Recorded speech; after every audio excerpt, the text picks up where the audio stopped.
महक की अचानक और अनएक्सपेक्टेड डेथ वरीशा से बर्दाश्त नहीं होती, जिसकी वजह से वो अपना ज़हनी तवाज़ुन खो देती है। तो घर वाले उसे रिहैबिलिटेशन सेंटर एडमिट करवा देते हैं, जहां पर काफ़ी हद तक रिकवर होने के बाद डॉक्टर कहती है कि अब इसे रिहैबिलिटेशन सेंटर से ज़्यादा फैमिली की ज़रूरत है। लेकिन साइकाइट्रिस्ट ये भी बता देती है कि चूंकि वरीशा मुकम्मल तौर पर रिकवर नहीं हुई, इसलिए हो सकता है कि घर जाने के बाद भी आपको कुछ सिम्टम्स देखने को मिलें, इसलिए इसका इलाज रेगुलर चलते रहना चाहिए। अब इधर रिहैबिलिटेशन से सब घर वाले वरीशा को घर लेके जाते हैं, तो एक खुशखबरी सबका इंतज़ार कर रही है और वो है वहाज और शिफा का बेटा। बहुत अरसे बाद घर में एक खुशी देखने को मिली है, तो सभी घर वाले इस खुशी को पुरजोश तरीके से मनाते हैं।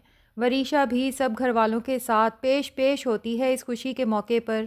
अब वहाज के और शिफा के बेटे का नाम रखने के लिए तकरीब रखी जाती है, जिसमें सभी घर वाले मौजूद होते हैं। तो मुख्तार साहब वहाज से कहते हैं कि भाई इसका नाम तुम ही सोच लो, वरना बी जान के पास तो नामों की बहुत ही लंबी लिस्ट है। ये ना हो वो कोई अपनी मर्जी से नाम रखते हैं जो बाद में तुम लोगों को पसंद ना आए। और मेहरुन्निसा भी वहाज से कहती हैं कि मुझे पता है तुमने बहुत पहले से इसका नाम सोच रखा है, अब ज्यादा सस्पेंस क्रिएट ना करो, जल्दी से इसका नाम बता दो। वहाज कहता है जो नाम मैंने अपने बेटे के लिए सोचा है, मुझे पूरा यकीन है बी जान समेत आप सब घर वालों को बहुत पसंद आने वाला है।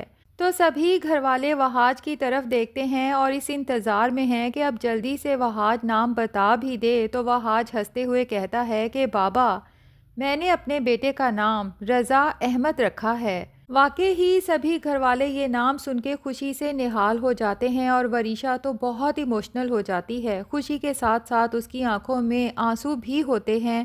जबकि दादी तो खुशी से मुख्तार से कहती हैं, मुख्तार ज़रा देखो तो मेरा रज़ा वापस आ गया। और वरीशा फ़ौरन आगे बढ़ के बच्चे को अपने हाथों में लेती है, उसे खूब प्यार करती है। वरीशा अब अपना ज़्यादातर वक्त दादी के साथ गुजारती है, उनके साथ नमाज़ पढ़ती है, उनके साथ बातें करती है, उनको दबाती है, उनके सब काम अपने हाथों से करने की कोशिश करती है। लेकिन दादी नहीं चाहती कि वरीशा अपने आप को इस तरह से थकाए, इसलिए उसे मना करती हैं कि जब घर में इतने मुलाजिम मौजूद हैं तो भला तुम्हें सब काम अपने हाथों से करने की क्या ज़रूरत है। तो वरीशा दादी से कहती है कि दादी सारे काम तो नहीं, हाँ अलबत्ता आपके सारे काम मेरा दिल चाहता है कि मैं खुद करूं, ताकि आप मुझे दुआएं दें। शायद इसी तरह से मेरी माँ के सब गुनाह धुल जाएं। लेकिन चूंकि डॉक्टर ने भी बताया है कि वरीशा मेंटली बिल्कुल स्टेबल नहीं है, इसलिए वरीशा को रात को अजीब अजीब ख्वाब आते हैं। अचानक नींद से जाग के बाहर भागना शुरू कर देती है। महक उसके ख्वाब में आती है और वरीशा को ये एहसास दिलाने की कोशिश करती है कि जिनके साथ तुम अपना झूठा प्यार वाला रिश्ता बनाने की कोशिश कर रही हो ना, ये सब लोग बनावटी हैं, झूठे हैं ये सब लोग। वरीशा तो इस सब के बाद पागलों की तरह बाहर की तरफ नहीं नहीं कहते हुए भागती है। मेहरुन्निसा से वरीशा की ये हालत देखी नहीं जाती। परेशानी में उससे पूछती है कि वरीशा बेटे क्या हुआ है, सब ठीक तो है ना। तो वरीशा, जिसे हेल्यूसिनेशन और डिल्यूजन होने लगे हैं, कभी आवाज़ें आती हैं, कभी शक्लें नज़र आती हैं, और वो भी मोस्टली अपनी माँ की, तो मेहरुन्निसा से कहती है कि बड़ी मामा वो अंदर हैं, वो मुझसे बातें कर रही हैं। लेकिन मेहरुन्निसा वरीशा को समझाती है कि वरीशा बेटे अंदर कोई नहीं है। वरीशा कहती है नहीं बड़ी मामा, मेरी मामा अंदर हैं, वो मुझे कह रही हैं कि आप सब लोग बनावटी हैं, झूठे हैं, आप सब ने ही मेरे बाबा की जान ली और मेरी मामा की भी, और अब मेरी जान भी आप लोग लेना चाहते हैं। आप सब लोग मिल के मुझे मारने की, मुझे कत्ल करने की प्लानिंग कर रहे हैं। बड़ी मामा मैंने क्या किया है, मैंने तो कुछ भी नहीं किया, मैंने तो अपने गुनाहों की माफ़ी भी मांग ली है, मैं सच में अब पहले से बेहतर हो चुकी हूँ, बड़ी मामा मुझे ना मारें। लेकिन मेहरुन्निसा उसे समझाती है कि मेरा बच्चा ऐसा कुछ भी नहीं है, महक तो हमारे साथ अब है ही नहीं, वो तो इस दुनिया से रुखसत हो चुकी है, ये सब तुम्हारा वहम है। अब चूंकि वरीशा के दिमाग में दो पैरेलल कंडीशंस चल रही हैं, एक तरफ तो उसे यकीन है कि उसकी माँ इस दुनिया से रुखसत हो चुकी है, जबकि दूसरी तरफ उसे यकीन है कि ये जो मुझे नज़र आती है, सुनाई देती है, ये मेरी माँ ही है। अब वरीशा के दिमाग पे बोझ इतना बढ़ता है कि वो बेहोश हो जाती है। मेहरुन्निसा तो ये देखकर बहुत परेशान हो जाती हैं। वहाज को आवाज़ें देती हैं और वरीशा को इमरजेंसी में फिर से हॉस्पिटल ले जाया जाता है। तो डॉक्टर वहाज को बताती है कि वरीशा इतनी जल्दी रिकवर नहीं होगी क्योंकि सदमा उसने बहुत बड़ा देखा है और पोस्ट ट्रॉमेटिक स्ट्रेस डिसऑर्डर में ये सब होता है। अक्सर पेशेंट को रिकवर होने में साल से ऊपर भी लग जाता है। तो वहाज डॉक्टर से कहता है इसका मतलब तो ये है कि वरीशा की सूरत हाल फिर से पहले जैसी हो सकती है, जैसे वो बिल्कुल ही सब कुछ भूल गई थी अपनी माँ की वफ़ात के बाद और बिल्कुल चुप लग गई थी। डॉक्टर कहती है ऐसा भी नहीं है, मैंने वरीशा का अच्छी तरह से मुआयना किया है, वो पहले से काफ़ी बेहतर है। अब अगर उसे घर में सबके साथ रखा जाए और उसे अच्छा माहौल दिया जाए, खुश रखने की कोशिश की जाए, एतमाद दिया जाए कि यहाँ पर सब तुम्हारे अपने हैं, कोई तुम्हारा नुकसान नहीं करना चाहता, तो मुझे यकीन है कि वरीशा आहिस्ता आहिस्ता बिल्कुल बेहतर हो जाएगी। लेकिन वहाज कहता है कि जो वरीशा अपनी माँ को देखती है, उनसे बातें करती है, ये सब क्या है? तो डॉक्टर बताती है कि दरअसल वो अपनी माँ के साथ बहुत ज़्यादा अटैच थी।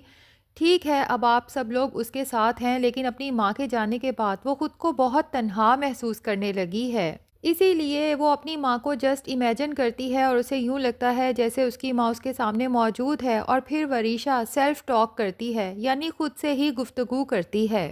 दूसरी तरफ महमूद को भी उसके किए की सज़ा मिल चुकी है। फाइनली महमूद जेल की सलाखों के पीछे पहुंच चुका है, लेकिन हर आहट पे उसे लगता है कि शायद कोई मुझसे मिलने आया है। तो पुलिस ऑफिसर महमूद का मजाक उड़ाते हुए कहता है कि तुम अब भला किससे मुलाकात की उम्मीद लगाए बैठे हो? अपनी बीवी तक को तो खुद तुम अपने हाथों से मार चुके हो। तो महमूद पता नहीं किस उम्मीद पे पुलिस ऑफिसर से कहता है कि बीवी मर गई तो क्या हुआ, मेरी बेटी तो जिंदा है। तो नाजरीन, बज़ाहिर तो अब इस ड्रामे में कुछ भी नहीं बचा, जबकि वरीशा तौबा कर चुकी है, महक मर चुकी है, महमूद जेल की सलाखों के पीछे है। लेकिन लगता यही है कि ड्रामे को थोड़ा एक्सटेंड करने के लिए इसकी स्टोरी को मज़ीद खींचा जा रहा है। हालांकि अब होना ये चाहिए कि जैसा कि डॉक्टर ने कहा कि वरीशा तन्हाई का शिकार है, उसे लगता है कि मेरा अपना कोई भी नहीं है, तो ऐसे में वरीशा की किसी बेहतर इंसान के साथ शादी कर देनी चाहिए। और मेरे ख्याल से तो दानियाल से बेहतर वरीशा के लिए कोई मैच फ़िलहाल नहीं है, क्योंकि दानियाल ना सिर्फ वहाज के बहुत नज़दीक है, उसी के ऑफिस में बहुत अच्छी पोस्ट पे काम करता है और उसे कंपनी की तरफ से घर, गाड़ी सब कुछ मिला हुआ है और वरीशा को वो बचपन से जानता भी है। और देखा जाए तो दानियाल भी वरीशा की तरह बिल्कुल तन्हा है इस वक्त, उसका भी इस दुनिया में अब अपना कोई भी नहीं है।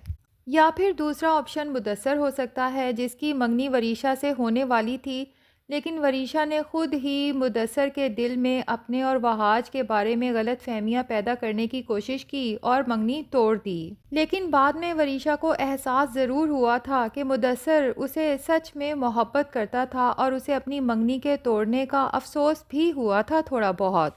तो नाजरीन, आपका क्या ख्याल है कि अब इस ड्रामे का एंड हो जाना चाहिए या इसे मज़ीद चलना चाहिए? कमेंट सेक्शन में अपनी राय का इजहार ज़रूर करें और अगर हमारे चैनल पे नए हैं तो प्लीज़ चैनल को भी सब्सक्राइब कर लें।